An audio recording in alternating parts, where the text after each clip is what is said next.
As the deer panteth for the water, so my soul longeth after thee.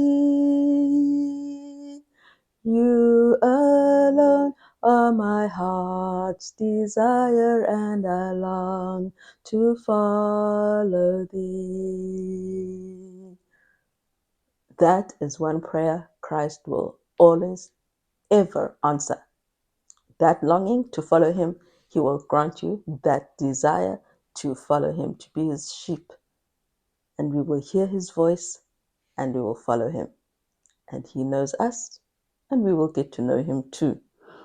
My post today, my thoughts are a mishmash of different thoughts that have just come together.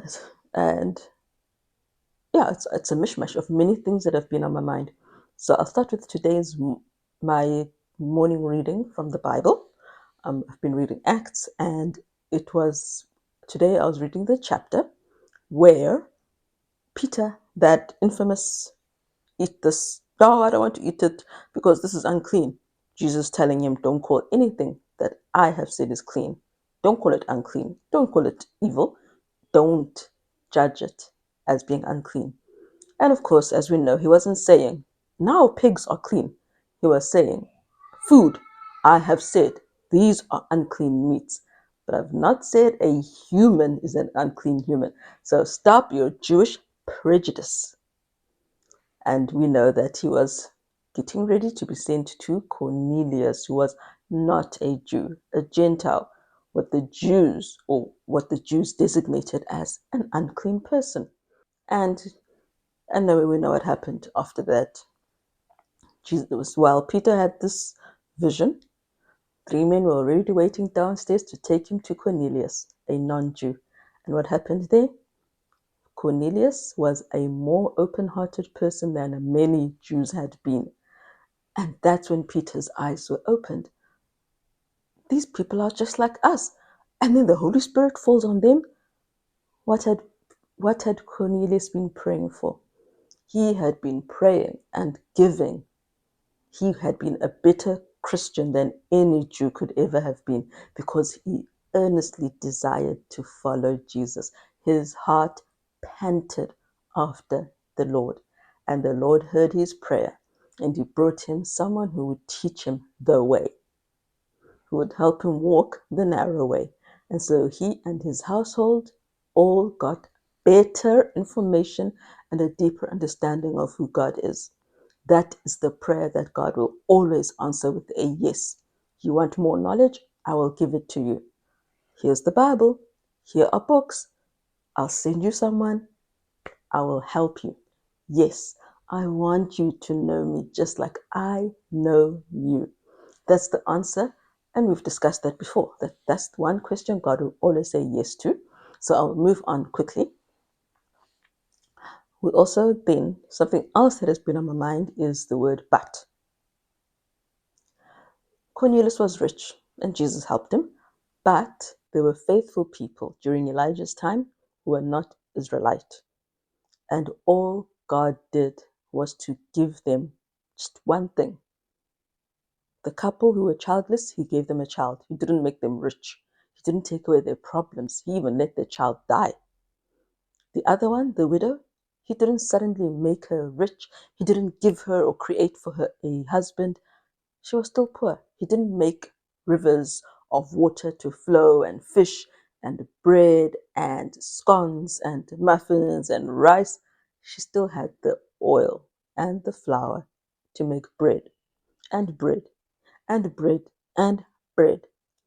Her life didn't become perfect just because God had been with her and blessed her. He had blessed her with knowledge that would come from Elijah, just like the knowledge that came from Peter going to Cornelius. That is our blessing, knowledge, not an easy life. And that then comes to a conversation I had with a friend over how the rich prosper, the wicked prosper, how the wicked become rich, how the wicked have no problems.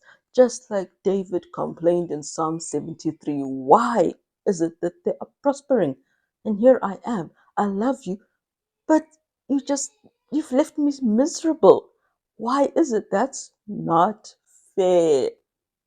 We're having a discussion on the Trump thing and about how we're talking about affordable. I don't know how we were talking about crime. We were talking about crime and how the hoodlums, what they do in the poorest places, they would never do in the richest places. And that's when my friend said, yeah, if they did, those people would quickly flee to Trump.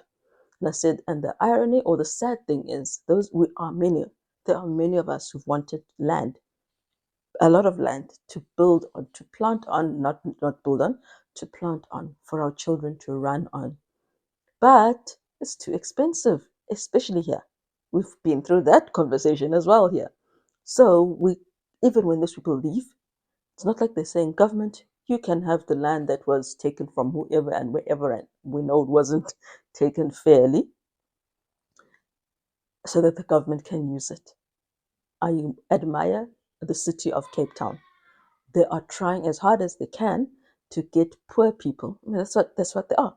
To get poor people who are the backbone of the economy to live closer to their workplaces. So they are trying to find land, but there is no land. It's taken where the jobs are. So the domestic workers live far away and have to take hours to get to work on uncomfortable and unsafe transportation and then go back home again, and it's packed and busy and long queues.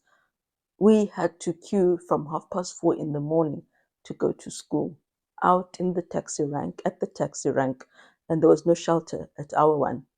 So it was just wind, rain, sun, all of us waiting in a long queue to go all the way into the white neighborhood. So what the city of Cape Town is doing, which is led by a white, so-called white party, they are trying to undo what apartheid did by bringing the people closer to work, making life easier, bringing more equality. That's what they want as well. But there isn't enough space. And when they do build the housing, it's mostly apartments, flats. You can imagine how people start grumbling and getting angry. How dare you bring these people? Now they're going to bring down our, what's the word? The cost of our houses. We won't have as much when we want to sell. And also then how have they looked at how much traffic there is, as if the city of Cape Town doesn't do due diligence before planning these things. They have planners for a reason. So we were saying they sell. Before they leave to go to Trump, they sell to other rich people, mostly foreign tourists, foreign investors. And so we still are left with no land, no big yards, and still in the same grinding poverty, far away from work, or if you are close, unsafe, because you still live in the black township with the very poor people in the shacks or in the slumlord houses where it's barely a shelter, and there are multiple families all squashed into cramped homes in terrible conditions. When it rains, everything gets soaked. The road is it's not, you can't even drive in even when it's not raining. But when it's been raining and it's muddy and there are ditches and there's water and there are holes, and they're criminals. They are criminals. But though many have been killed, many have lost their belongings, some still survive. Psalm 13, verse 5. But I have trusted in thy mercy. My heart shall rejoice in thy salvation. But I have trusted in thy mercy. My heart shall rejoice in thy salvation. Not in blessing me with all the riches, the houses in Landadno, the houses in Mully Point. I would like that, but I want salvation more than anything else because my heart longs after you. So we will live in the poor places where the criminals lurk, where there is no neighborhood watch, and even if there is one, even if there is a neighborhood watch, those people get killed, they get gunned down. Cape Town or South Africa is crime ridden. People trying to keep their little township safe get gunned down here this week, there next week. Neighborhood watch, people patrolling with no armory, weaponry, and they get shot. We don't want you keeping the people safe. We need to keep attacking our own people. And so many people walk through the valley of the shadow of death every single day just to put bread on the table. But they get back home. The majority gets back home alive, even though there are guns and bullets flying, sometimes not even aimed at them. Little children dying, 5-year-old children dying when gangsters are shooting at each other. It's horrific. But the parents still live, the siblings still live, and they still thank God for the life they have. They don't give up, even though it is so hard to keep on living when your child has died. So they walk, in and out every day. Earlier this week, Vi had mentioned that she came late, and she explained that she had come late because as she was going to go and catch the bus to come to work, she was warned by two ladies who had been robbed that some men further down there were robbing people. So she had to go back and go to a further away bus station, which took her 10 minutes running fast to get there. So she was late. And that was already bad enough. Close call. Just last year, they killed an Uber driver who warned other people that those people are bad, and they killed him. So these people do not play. She's been held up at gunpoint. Robbed for what? She's she's a helper. She doesn't have millions. She doesn't have a laptop. She doesn't have an iPad. She doesn't have tablets. She's just got herself. So she walks and runs for safety. This and then later on, the same week, she came and slept here. So she had her rucksack with her that had her clothes. As she's on her own street, there they come, this time with knives. 4 of them. They hold her down so she can't escape. They hold her and they're like, "We want your cell phone." So she tells them, "I don't have my cell phone." She did. Then they said, "Okay, give us money." She says, "I've only got 10 Rand. You can take it from my wallet." They open her bag. How did they open her bag? How did they get her bag? They wanted her bag. And she tells them, "Well, you've pinned my arms to me. So let go of my arms so I can take my bag off." They instead slashed across. And the bag got damaged and fell down. A bag she bought this last Sunday. They rummaged inside. They thank God. But so she was held at knife point, but they didn't get the items. I won't even mention which area she lives in. They didn't get her items. God hid them. I will say God, because they were there and they were hidden. She had a cell phone. She had a charger. They missed it. And she was thinking, if they just see the charger, they will know I've got a phone. She never brings a phone except for when she's coming to sleep here because she knows those people.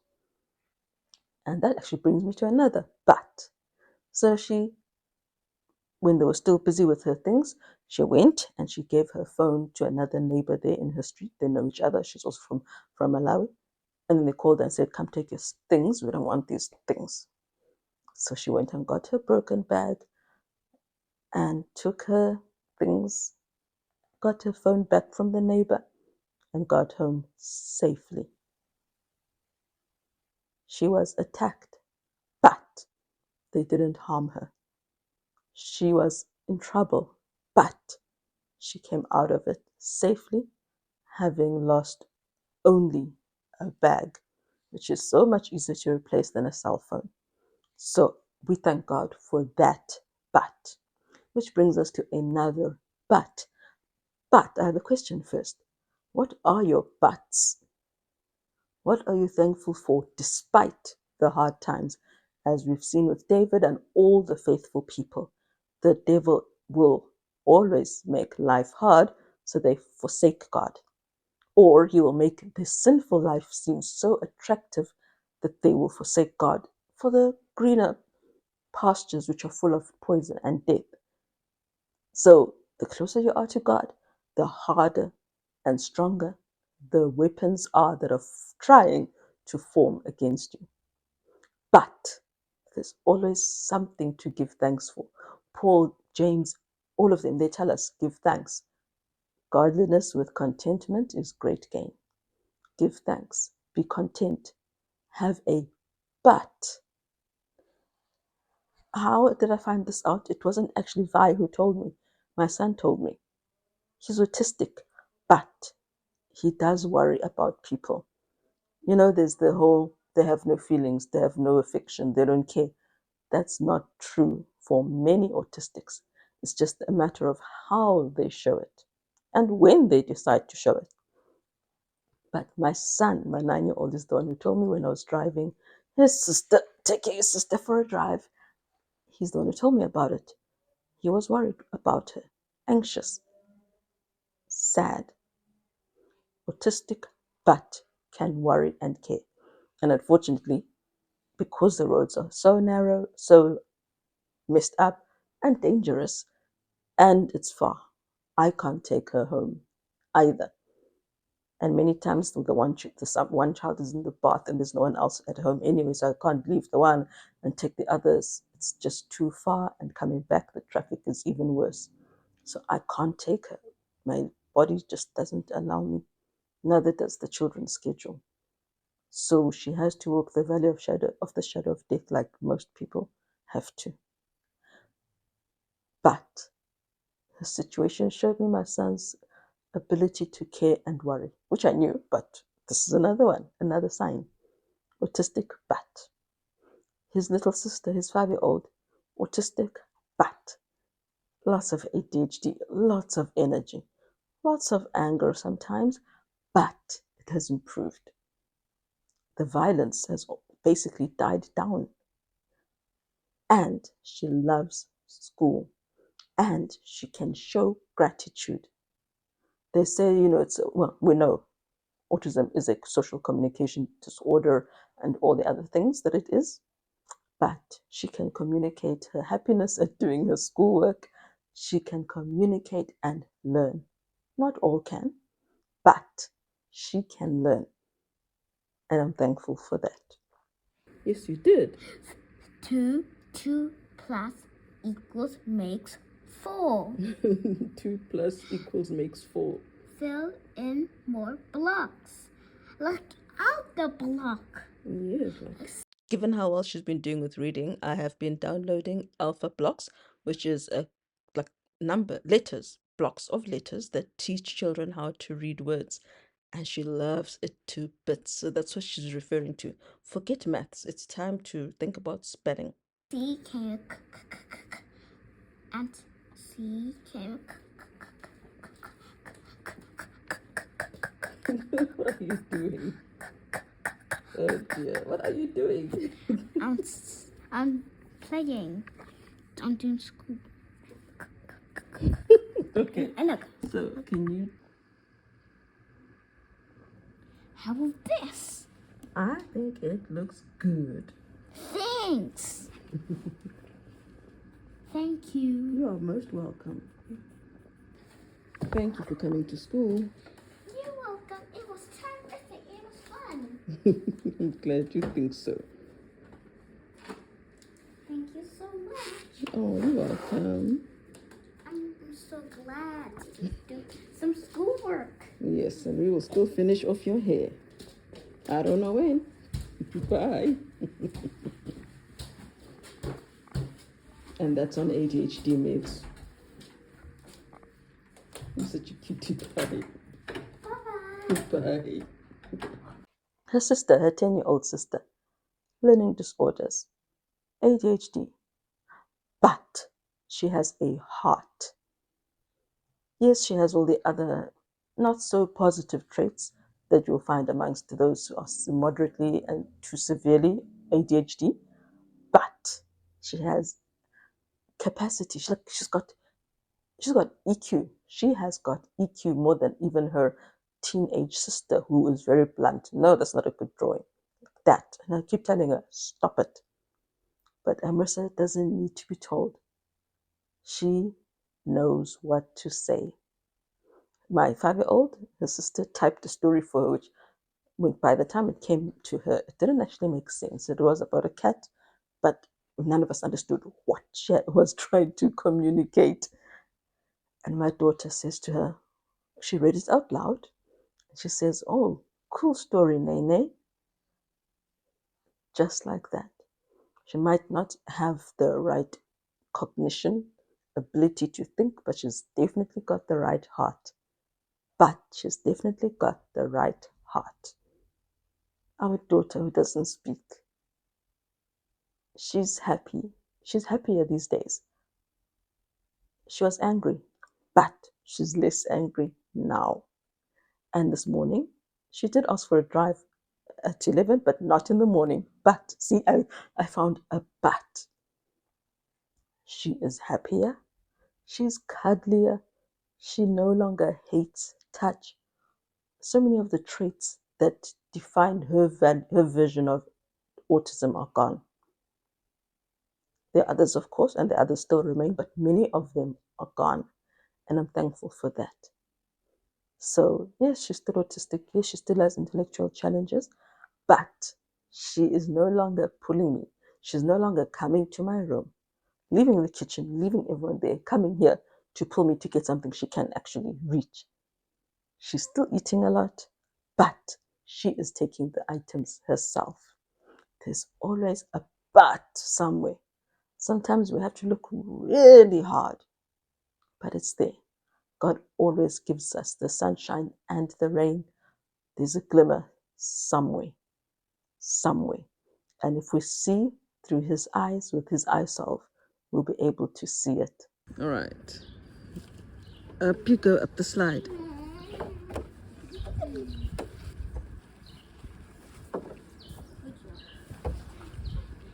You can do it.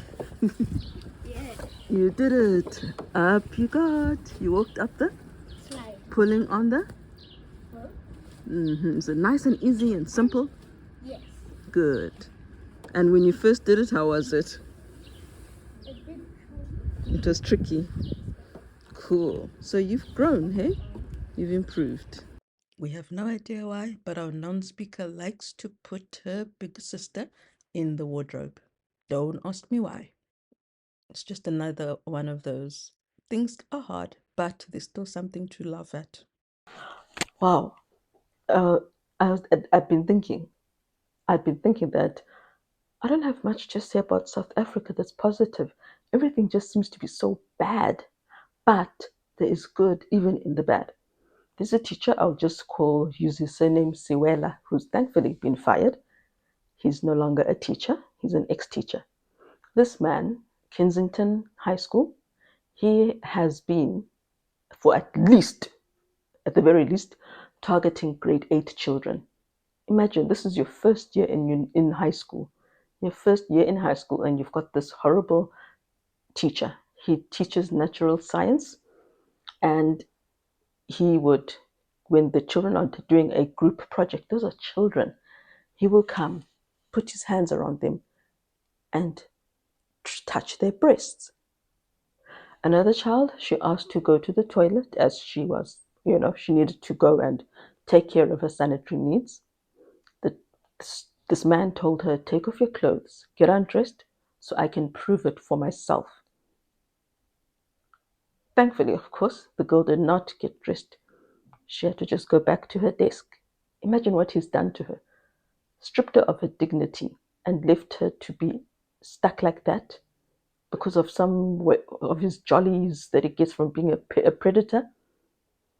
Other girls, he would say to them, "Hey, do you have a boyfriend? Have you ever slept with anyone? Are you still a virgin? And you shouldn't sleep with these young boys."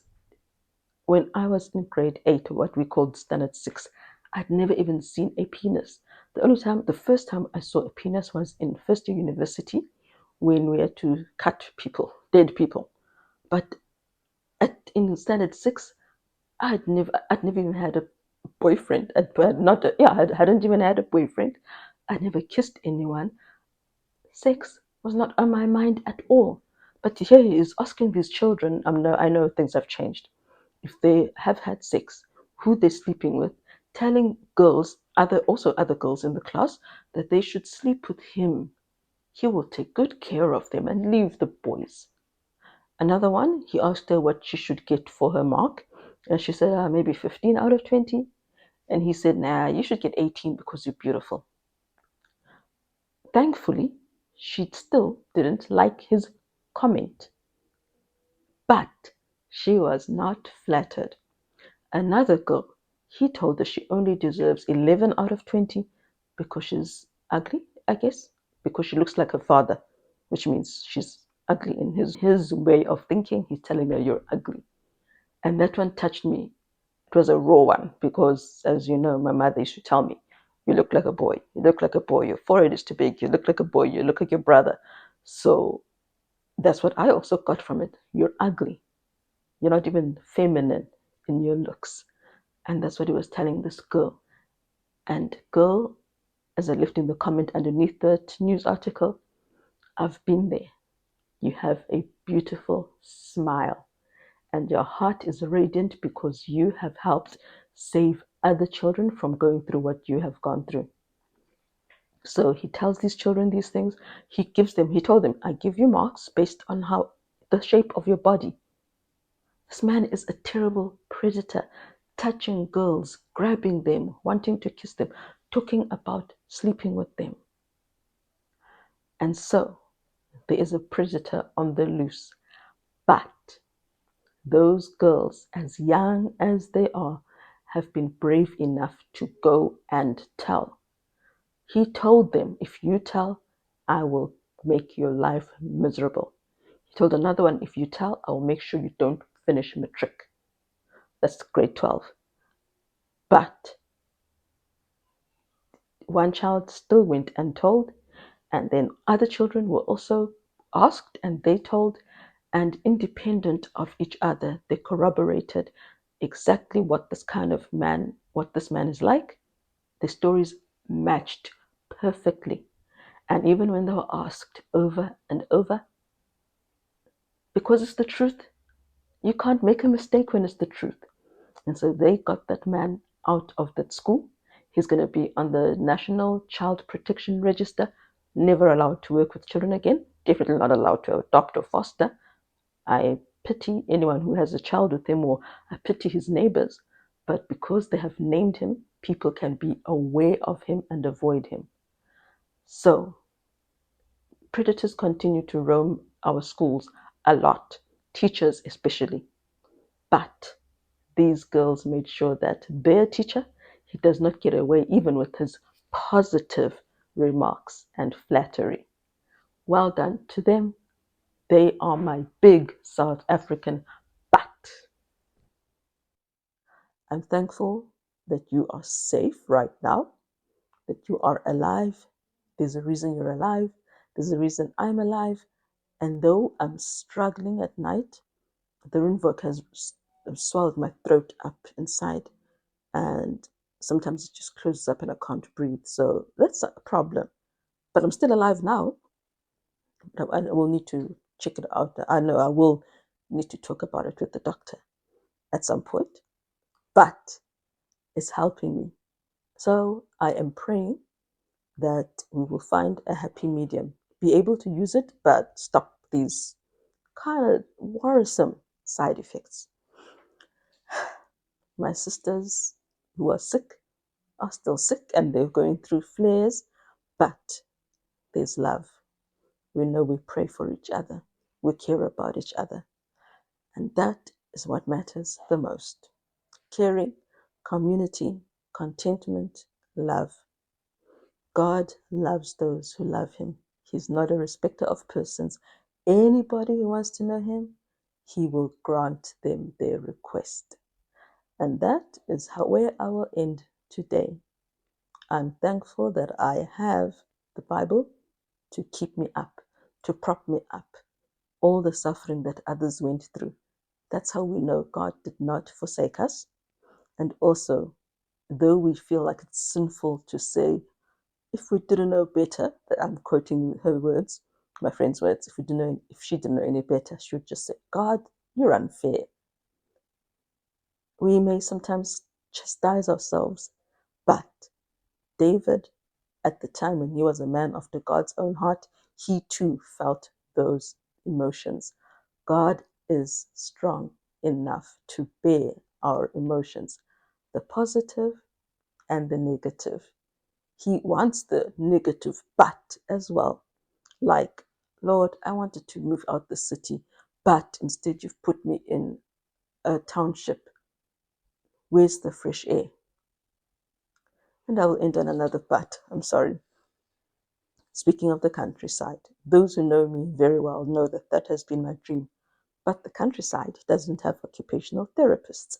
And right now, we need occupational therapists. It doesn't have behavioral optometrists. Right now, we need vision therapy. So we have not moved yet. But I'm thankful that we are in a place where we can get therapists. Be blessed. May the week ahead or the end of the week end well. May you have peace. May you have God in your heart, in your worship. May you be edified. May you be blessed. And those who are bound at home, homebound, like me, may God still remind you that He's with you. Where two or three are gathered, even if there's different times, God is still there. He is your Sabbath rest, even if you're resting alone at home. He knows us. And as I told the children when I was telling them the story of Zacchaeus, Zacchaeus hadn't gone to Jesus and said, Hey, I'm Zacchaeus. But Jesus said, Zacchaeus, come down. He knows every child's name, and He knows our name. So though we may feel forsaken, we're not forsaken. He knows our names. Be blessed, everybody. May we be able to find a but out of every terrible situation that we are in.